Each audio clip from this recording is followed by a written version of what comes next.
look, this is it, and this time we are coming after you. And we are coming after you wherever you are. Just because you are 300 kilometers inside Pakistan doesn't mean you have impunity. विदेश मंत्री S Jaishankar ने कहा कि हमें फर्क नहीं पड़ता कि आतंकवादी कहां छिपे हैं, अगर वे पाकिस्तान के भीतर हैं तो हम वहां तक जाएंगे।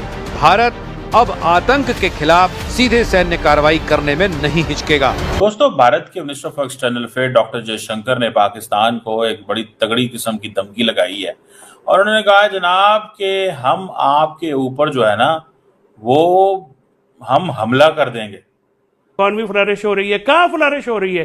क्या फॉरेन डायरेक्ट इन्वेस्टमेंट आई है? पाकिस्तान में कौन से कारखाने चल रहे हैं? कि हाँ जी जनाब, हमारा दिल किया तो हम लाहौर में मारेंगे, हमारा दिल किया हम जनाब कराची में मारेंगे। इंडिया इस वक्त एक बहुत बड़े डिप्लोमेटिक ऑफेंसिव की तैयारी कर रहा है, जिससे उन्होंने अपनी काफ़ी सारे लोग, मेरा ख्याल है दर्जनों के हिसाब से लोग बाहर भेजे हुए हैं। पता नहीं कितने ममालिक वो दौरा कर रहे हैं। और हमारे यहाँ ये है कि हमने तो 7-8 लोग ही मोटी मोटी जगह पे भेज दिए हैं कि अगर कोई किस्म का भी अटैक या नुकसान भारत में हुआ तो भारत की तरफ से पाकिस्तान गैरतमंद हैं ही, लेकिन उनके वजीर आजम का बहुत बड़ा किरदार है अपने लोगों को गैरतमंद बनाने में। देखें, जब आपका घर का बड़ा गैरतमंद होगा ना तो आपके बच्चे खुद ब खुद गैरतमंद बनते जाएंगे। गैरतमंदी क्या होती है कि हमारा वजीर आजम किसी दुनिया की कंट्री में जाता है तो उनके वज़ीर आज़म मिलना पसंद नहीं करते, एयरपोर्ट पे रिसीव करने के लिए नहीं आते। वो कहते हैं यार बकारी आ गए, इसे हम प्रोटोकॉल देंगे, इसने फिर हमसे कुछ मांग लेना है। और भारतीय वज़ीर आज़म जब दुनिया के किसी मुल्क में जाते हैं ना तो फिर उन्हें रेड कारपेट का इस्तकबाल मिलता है। सबसे बड़ा अगर देखा जाए तो इंडिया कहता है चाइना मेरे लिए थ्रेट है, लेकिन इंडिया आज भी चाइना को बायकॉट नहीं करा, बल्कि उसके साथ जो है ये स्क्रीन डोर की डील साइन कर दी। आपकी बात बिल्कुल सही है। देखें, पाकिस्तान और चाइना का जो कंपैरिजन है ना वो नहीं कर सकती। China is much better than above, ठीक है।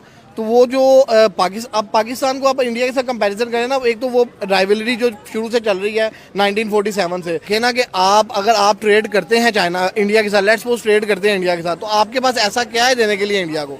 आप अगर कुछ मैन्युफैक्चर कर रहे हैं या आपके पास वो आपसे GF-17 तो नहीं लेंगे, ठीक है ना, वो आपसे G1-10 लेंगे। वो हमारे थोड़ी है, वो तो मेड इन चाइना नहीं वो। लेकिन हमें क्या पता था कि वो मेड इन इंडिया के ऊपर ऐसी वर्किंग कर रहे हैं कि 10 साल बाद वो पूरी दुनिया को हिला के रख देंगे।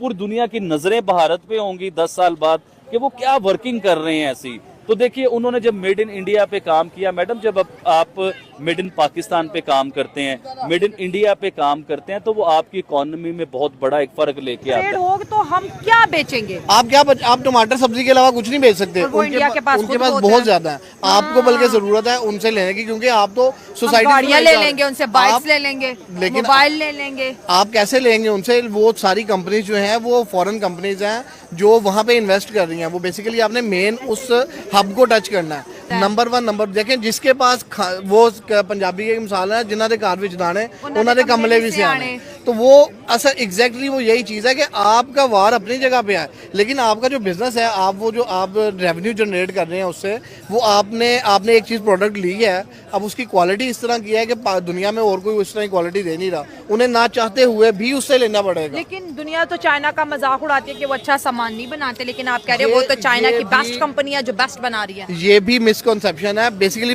चाइना का मजाक पाकिस्तान में बनाया जाता है। क्यों? क्योंकि वो पाकिस्तान में प्रोडक्ट ही अपनी 10 नंबर भेजते हैं। अच्छा। क्योंकि आपको चाहिए सस्ता माल, और वो जो चले तो चांद तक, ना चले तो रात तक। लेकिन रशिया और चाइना भी टेक्नोलॉजी में इतना आगे निकल चुके हुए हैं, जैसे इंडिया आपका टेक्नोलॉजी में इतना आगे निकल गया कि आज